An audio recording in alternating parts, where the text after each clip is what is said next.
France के राष्ट्रपति Macron की ये बड़ी चेतावनी और लंबे युद्ध के लिए दुनिया रहे तैयार, ये युद्ध लंबा चलेगा।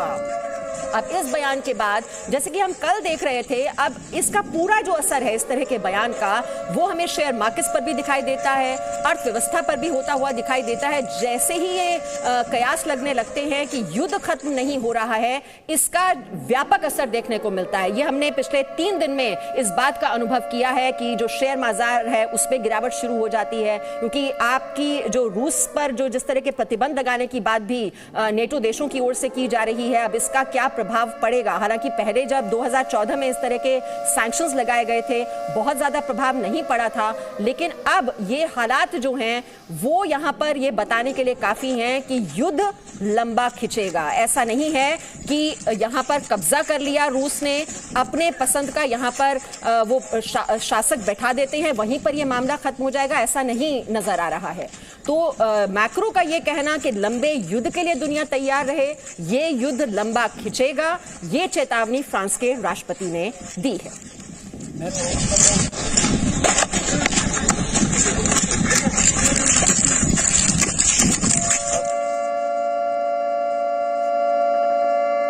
तो दुनिया पर तीसरे विश्व युद्ध का बड़ा खतरा इस वक्त मंडरा रहा है। फ्रांस के राष्ट्रपति मैक्रो की ये बड़ी चेतावनी, लंबे युद्ध के लिए तैयार रहे दुनिया। और आप देखिए ये जो तस्वीरें हैं, ये तबाही का मंजर जो कीव में इस वक्त नजर आ रहा है, और रूसी जो सेना है जिस मजबूती के साथ आगे बढ़ती हुई नजर आ रही है। हालांकि रूस की ओर से बड़ा दावा किया जा रहा है कि अब तक 821 यूक्रेनी सैन्य ठिकाने उसने तबाह कर दिए हैं और यूक्रेन के मेरिटोपोल पर उसने कब्जा जमा लिया है।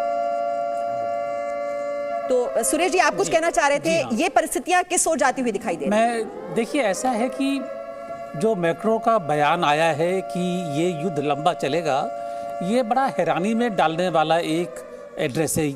अगर ये युद्ध लंबा चलना था तो 3 दिन पहले जब रशियन फोर्सेस ने यूक्रेन में एंटर किया तो उस टाइम जो नेटो की जो सेनाएं थी वो क्या कर रही थी। और मेरे को ये मत कहिएगा कि नहीं, नेटो के जो किसी देश में अगर हमला हो तभी वो हस्तक्षेप करेंगी। इससे पहले यूएसए की जो फौजें हैं वो लीबिया में भी गई हैं, उन्होंने करा है ये काम। तो किसी की परमिशन की ज़रूरत नहीं है, वो कर सकती थी। तो अब अगर कहती है लंबा चलेगा, तो लंबा चलने के लिए एक तरफ तो बाइडेन बोलते हैं कि नहीं, नेटो की सेना नहीं जाएंगी, और ये कहते हैं लंबा चलेगा। तो क्या ये अपनी सेना भेजेंगे वहाँ पर? अगर सेना नहीं भेजेंगे और खाली ये सपोर्ट भेजेंगे, एक मिलिट्री सपोर्ट, जिसकी वजह से एक वहाँ पर मान लीजिए सिविल वॉर हो जाती है या गुरिल्ला वॉरफेयर होता है। गुरिल्ला वॉरफेयर कोई छोटी मोटी चीज़ नहीं है। गुरिल्ला वॉरफेयर के लिए भी ट्रेनिंग चाहिए होती है। और जो सिविलियंस हैं वहाँ के रहने वाले यूक्रेन के, क्या उसके लिए तैयार है? पॉलिटिकली तैयार है? कितने लोग हैं जेलेंस्की के साथ? पहले ही वहाँ पर सेपरेटिस्ट मूवमेंट है ये। तो ये जो बयान दिया है, मुझको लगता है कि काफ़ी हद तक जैसे जेलेंस्की को हिम्मत बढ़ाने के लिए कि भैया तुम डटे रहो, हम तुम्हारे साथ हैं, चिंता मत करो ये। लेकिन कहाँ तक सही निकलेगा ये कहना बहुत मुश्किल है। अभी देखना होगा आगे। ठीक है, तो ये दिलासा देने की कोशिश की जा रही है, लेकिन ये इस वक्त की बड़ी खबर जो हमको पहुंचा रहे हैं कि फ्रांस के राष्ट्रपति इमैनुएल मैक्रोन की ओर से ये चेतावनी दी गई है कि लंबे युद्ध के लिए तैयार रहें, और वो सैन्य मदद देने के लिए भी तैयार हैं और कह रहे हैं कि वहाँ सैन्य उपकरण भी भेजे जाएंगे, आर्थिक सहायता भी दी जा रही है, अमेरिका की ओर से भी आर्थिक सहायता दी जा रही है। और तस्वीरें आप देख रहे हैं, ये तबाही का मंजर, किस तरह से ये गोलाबारी और लगातार रॉकेट लॉन्च किए जा रहे हैं, मिसाइल अटैक किए जा रहे हैं, और वो रिहायशी जो इमारत है जिसकी तस्वीर भी हम आपको दिखा रहे थे, ये देखिए किस तरह से जो तस्वीरें हैं, ये वहां पर आग के गोले दिखाई दे रहे हैं तस्वीरों में, और रूसी सेना कितनी मजबूती के साथ आगे बढ़ रही है और नुकसान जो है वो कितने बड़े स्तर पर हो रहा है, ये तस्वीरें उसी की गवाही देते हुए। और बहुत ही भयावह तस्वीरें आज देखने को मिल रही हैं। आप ये कह सकते हैं कि आज का दिन निर्णायक साबित हो सकता है, क्योंकि रूसी सेना की जो तैयारियां हैं और जिस बड़े स्तर पर वो नुकसान पहुंचाने की कोशिश कर रहे हैं यूक्रेन की सेना को, ये देखिए, ये आग का गोला आगे धधकता हुआ और ये रिहायशी इमारतों को जो नुकसान पहुंचाना वहां पर शुरू कर दिया गया है, तो पूरी तरह से ये रूसी सेना हावी होती हुई दिखाई दे रही है, आगे बढ़ती हुई मजबूत इरादों के साथ। और रिहायशी इमारतों को भी जब नुकसान पहुंचाना शुरू कर दिया, पहले हालांकि कहा जा रहा था रूसी सेना की ओर से कि सिर्फ मिलिट्री ठिकानों को ही तबाह किया जाएगा, लेकिन ये आप देख रहे हैं रिहायशी इमारतों को नुकसान पहुंचाया जा रहा है, रॉकेट लॉन्च किए जा रहे हैं। और ये तस्वीरें बता रही हैं जो आग का गोला आसमान में, फिर उसके बाद धुएं का गुबार जिस तरह से, तो ये राजधानी जो है कीव में ये तस्वीरें आप देख रहे हैं, जहां पर रिहायशी इमारतों को भी टारगेट करना अगर शुरू कर दिया गया है, तो आप समझ सकते हैं कि कितनी तेजी के साथ, कितनी रफ्तार के साथ रूसी सेना वहां पर आगे बढ़ती हुई दिखाई दे रही है। क्योंकि रूसी सेना के जो मंशा है, उसकी जो इंटेंशन है, वो साफ तौर पर कीव पर किसी तरह से घेराबंदी कर दी जाए। पहले आउटस्कर्ट्स पर थी कल रूसी सेना, अब वो धीरे धीरे अंदर पहुंचती जा रही है, अंदर दाखिल हो चुकी है, वहां पर कब्जा जमाने की कोशिश हो रही है। जितने भी एयरफील्ड्स हैं वहां पर, और जो मिलिट्री इंस्टॉलेशंस हैं, चाहे वो एयरपोर्ट्स की आप बात करें, उस पर किसी तरह से कब्जा हो जाए रूसी सेना का, ताकि फिर ऐसी नौबत आ जाए कि सरेंडर ही करना पड़े यूक्रेन की सेना को। लेकिन ज़ेलेंस्की के तेवर बताते हैं कि वो युद्ध का मैदान छोड़ने के लिए तैयार नहीं है। उनकी ओर से वीडियो जारी किया गया कि जो प्रोपेगेंडा फैलाया जा रहा है, जो झूठ फैलाने की कोशिश की जा रही है कि वो युद्ध का मैदान छोड़ने के लिए तैयार हैं, ऐसा बिल्कुल भी नहीं है। वो डटे रहेंगे। जो अमेरिकी प्रस्ताव उनको पहुंचा था कि वो वहां से सेफली इवैक्यूएट कर जाएं, वो प्रस्ताव भी उन्होंने ठुकरा दिया। ये आप देख रहे हैं किस तरह से वहां पर राहत और बचाव का काम भी चल रहा है। वहां पर जो लोग घायल हो रहे हैं, उन्हें भी अस्पताल पहुंचाने की व्यवस्था करने की कोशिश की जा रही है। तो युद्ध की तबाही के बीच आप देख रहे हैं कि हर तरह की तस्वीरें निकलकर सामने आ रही हैं। और वहां पर रॉकेट लॉन्च करते हुए भी हमने आपको कुछ तस्वीरें पहले दिखाई थी, और ये भी आप एक्सक्लूसिव तस्वीरें दिखा रहे हैं हम आपको। ये रिहायशी इलाका है कीव का, और वहां पर एयरपोर्ट से लेकर जो एयरफील्ड्स हैं, जैसा हमने आपको बताया, 821 सैन्य ठिकानों को अभी तक तबाह करने में कामयाबी हासिल कर चुकी है रूसी सेना।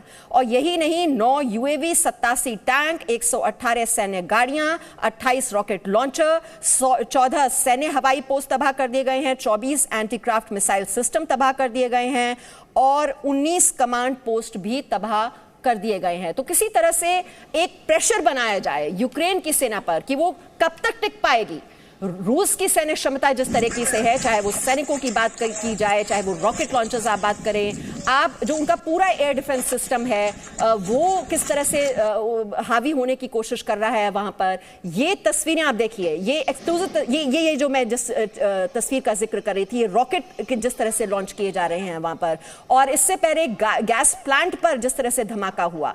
तो धीरे धीरे कैसे आगे बढ़ती हुई रूसी सेना, और उसके बाद ये युद्ध की वजह से जो नुकसान हुआ है, वो तस्वीरें भी आप देख रहे हैं। ये आग बुझाने की ये कोशिशें करते हुए वहां पर लोग नजर आ रहे हैं, जो टीम्स हैं, और वहां तो जो नागरिक हैं यूक्रेन के, उनको भी कहा जा रहा है कि उनको भी सौंपे जा रहे हैं हथियार कि आप भी तैयार हो जाइए देश की रक्षा करने के लिए। तो पेट्रोल बम्स की तैयारी की जा रही है कि रूसी सेना जब आगे बढ़ेगी उसको कैसे रोकना है। तो नागरिक भी जो हैं वो भी पूरी तरह से तैयार रहें, क्योंकि आप देख रहे हैं किस तरह से रिहायशी इमारतों को वहां पर नुकसान पहुंचाना जब शुरू कर दिया गया है रूसी सेना की ओर से, तो अब ऐसे में नागरिकों को और सैनिकों को ये मैसेज देना कि हमें छोड़ना नहीं है मैदान, यही करते हुए नजर आ रहे हैं ज़ेलेंस्की। और जो लोग वहां पर घायल हुए हैं, तबाही के बाद के जो निशान हैं, वो भी बहुत ही परेशान करने वाले, बहुत ही चिंता बढ़ाने वाले। और ये तस्वीरें देखकर आप देख रहे हैं किस तरह से लोग वहां पर घायल हुए हैं और उन्हें अस्पताल पहुंचाने की व्यवस्था। तो ये युद्ध जो किस तरह से भीषण युद्ध इस वक्त छिड़ा हुआ है दोनों पक्षों के बीच, यूक्रेन और रूस के बीच, ये तीसरा दिन और तबाही के निशान आपके साथ।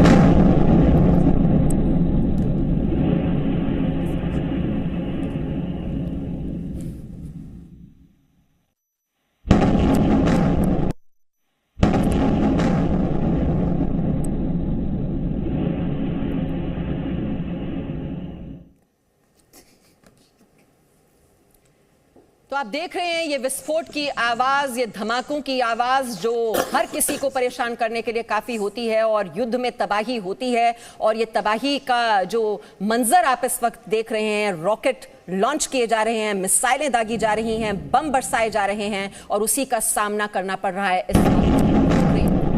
कोई इस युद्ध को रोक नहीं पाया।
कहते हैं पिक्चर इज वर्थ 10,000 वर्ड्स। कई बार आपको तस्वीर पर बोलने की जरूरत नहीं होती, लेकिन जो वो तस्वीर जो दिखाती है, जो बताती है, वो साफ इस तस्वीर में नजर आ रहा है। युद्ध ने कितनी तबाही मचाई है। ये तबाही के निशान, ये तबाही की आवाज, ये धमाके की गूंज, ये बताने के लिए काफी है कि इस वक्त जो यूक्रेन में लोग होंगे वो कितने डरे सहमे होंगे। और हमने जो बातचीत भी की वहां पर मौजूद भारतीय छात्रों से, आप सोचिए लोग दहल जाते हैं। ये धमाके की आवाज, फायरिंग की आवाज, ये भीषण युद्ध जो जारी है पिछले 3 दिनों से यूक्रेन और रूस के बीच।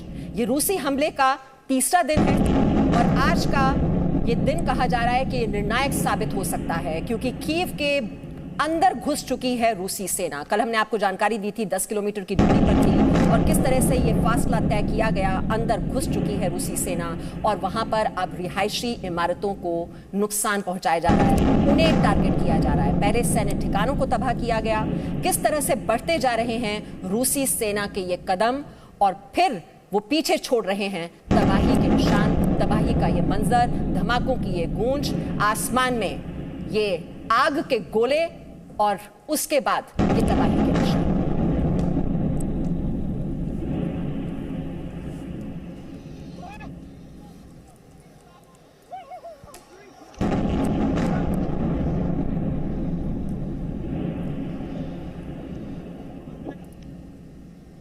तो ये हमले के वक्त का वीडियो आप इस वक्त देख रहे हैं अपने टेलीविजन स्क्रीन पर।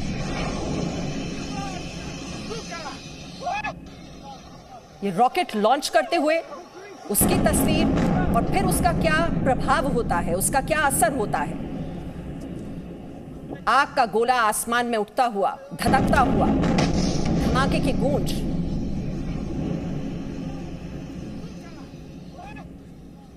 और उसके बाद की तबाही।